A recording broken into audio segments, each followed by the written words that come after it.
रोजे से मैसेजेस बहुत सारे मिलते हैं जिसको आगे डाइवर्ट करना जरूरी है कि हम जब निढाल होते हैं, हमें भूख लगती है, तो ये मैसेज लेना है उससे कि हम तो आज भूखे हैं, कुछ लोग शायद सारा साल ही भूखे होते हैं, तो हमें उन भूखों की मदद करनी चाहिए। जब हम निढाल फील करते हैं तो फिर हमें कमजोरी जो है उसकी फीलिंग्स आनी चाहिए कि जब तवंगर होता हूँ, वो कर्रो फरी अलग होता है, जाहो जलाली अलग होता है, मेरे सामने कोई ऊंची आवाज में बात नहीं कर सकता, वही कर्रो फर वाला इफ्तार से पहले उसको भी लग पता जाता है कि मेरी औकात क्या है। तो ये एक्चुअली बहुत सारे मैसेजेस हैं। जिस तरह हज के सफर में उलमा ने फरमाया ना कि मिना के खेमे में रहे तो गरीबों की झोंपड़ियां याद रखे, और जमीन पे सोए तो सारा साल जो जमीन पे जो सोते हैं उनका सोना याद रखे।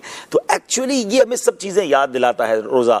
तो अल्लाह करे कि हम रमजान की इन तमाम सातों से वो सब चीजें लें जो बाद में रमजान के बाद भी रिफ्लेक्ट करें हमारी पर्सनैलिटी में। आज इफ्तार के वक्त जब आपकी नकाहत वाली कैफियत हो तो सोचे कि जो लोग बेचारे कमजोर हैं वो कमजोरी में कुछ नहीं कर सकते, हमें उन कमजोरों को दबाना नहीं चाहिए, उनका हाथ पकड़ना चाहिए, उनका सहारा बनना चाहिए। गिलास हाथ में होता है और अजान हो जाए या सहरी का वक्त खत्म हो जाए, कंफर्म हो जाए तो लोग गिलास रख देते हैं। कितना खूबसूरत लगता है कि अल्लाह की क्या बंदगी का मंजर है कि हाथ में गिलास है मगर अब वक्त पूरा हो गया। मतलब ये इसको अगर इश्क वाली बात करें ना, कभी कभी कहते हैं कुछ बातें अल्फाज में बयान नहीं हो सकती हैं, लेकिन अगर फीलिंग के साथ बंदा महसूस करे ना तो इसमें जो बंदगी का मजा है ना कि जब तक वक्त था, जब तक रब की रिजा थी मैं खा रहा हूँ और अब मेरे सामने खाना पड़ा और मैंने हाथ ये गुलामी का एक अंदाज, कैसा गुलामी का अंदाज है। ये मालिक ने जब तक कहा था खाया, जब रोक दिया। हाँ, इसको महसूस करें तो इसका मजा ही और है। वो हज पे जो कहते हैं ना कि जब अरफात पहुंचना है तो उस वक्त पहुंचना है, हमारी नहीं चलनी, जब निकलना है तो फिर निकलना है। बंदगी का एक ऐसा उनसर है जिसका लुत्फ ले बंदा रमजान में, जिसका मजा ले बंदा रमजान में। तो एक इश्क वाली बात और कर देता हूं कि बहुत सारी इबादतें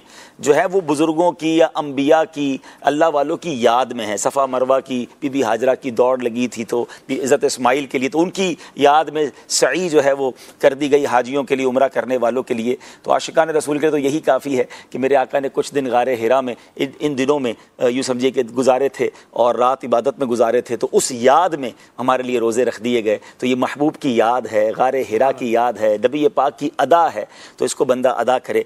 और फिर एक जो खूबसूरत हदीस पाक जिसका मजमून ये है कि अल्लाह फरमाता है कि रोज़ादार के लिए जो जज़ा है, जो उसका सवाब है, उसकी जज़ा मैं खुद दूंगा। अब उसके दो माना उलमा ने बयान किया, अज्जा बिही या उज्जा बिही में, कि मैं उसकी जज़ा खुद हूँ। अल्लाह फरमा रहा है कि रोज़ा रखने वाले की जज़ा मैं खुद हूँ। तो अब आप सोचें कि जब रब जज़ा है या रब जज़ा दे रहा है तो फिर उस जज़ा का आलम क्या होगा। तो कभी कॉन्सेप्ट या हमारी डिक्शनरी में ये होना ही नहीं चाहिए कि रोज़ा कज़ा हो, मतलब तसव्वुर में ही नहीं होना चाहिए ना। बल्कि मैं तो ये भी मशवरा दूंगा, ठीक है सफ़र में रोज़े की इजाज़त है, लेकिन जो सफ़र आसान है, आजकल सफ़र बड़े इजी होते हैं, जहाज़ के सफ़र होते हैं, तो खामाखाई रमज़ान का रोज़ा ना छोड़ें, क्योंकि उलमा ने ये भी लिखा कि बाद में बेशक रख ले लेकिन वो अजर, वो सवाब, वो बरकतें तो नहीं मिल पाएंगी।